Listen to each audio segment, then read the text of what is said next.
તમારા બેયના 10મા ની બોર્ડની પરીક્ષા ચાલશે ને તમે બે મોબાઈલમાં ગેમ રમોસ?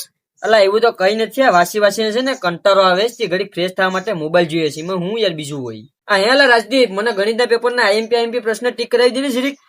પણ ગણિતનું પેપર તો આજ પૂરું થઈ ગયું. હેલા આજ ગણિતનું પેપર પૂરું થઈ ગયું, તો કાલ ગુજરાતીનું પેપર હોય ને તો મને ગુજરાતીના પેપરના ટીક કરાવી દે. કાલે પરમ દિવસે ગુજરાતીનું પેપર છે.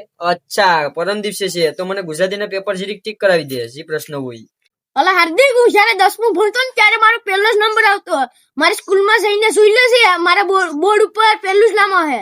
અરે અમૃત, તમારા સમયમાં જે પેપર લેવાતા ને તે તમારા સમયમાં કેમેરા નતા. નટાણે અમારો સમય એવો આવી ગયો ને કે આવા પરીક્ષાના પેપરો આવે ને કે જેને પેલા યુપીએસસી ના પેપર આવતા હોય ને એની જેમ અટાણા પેપર આવે ને વાતને તું સમજ.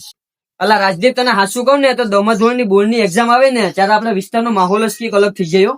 અલા સાગર, તને હાચું કહું ને તો પેલા અમૃત મને એમ કેતો હતો કે એના સમયમાં છે ને 90% આવતા ને આજ દિન સુધી મેં હજી એની માર્કશીટ પણ નથી જોઈ કે એને 90% આવ્યા કે નહીં. તે પણ એ મારી ત્યાં મને કેતો હતો કે મને 90% આવ્યા. સવાર થતા 5 વાગે ને એટલે ઘરના એમ કે વાંચવા બેસી જા, પણ ઘરના ને કોણ સમજાવે કે સવાર થાય ને ત્યાં જ મને નીંદર આવે. મને તો વાંચવામાં કંટાળો જ આવ્યો. અલા ભાઈ, હજી પેપર દઈને તો આપણે ઘેર પીગાવીને ત્યાં તો ઘરના પૂછ થઈ જાય કે કેવું પેપર જોવું, પણ ઘરનાને કોણ સમજાવે કે પેપર જીવું જોયું આવ્યું એવું જોયું, પાસ બાકી ફેલ, એમાં બીજું હોય હું.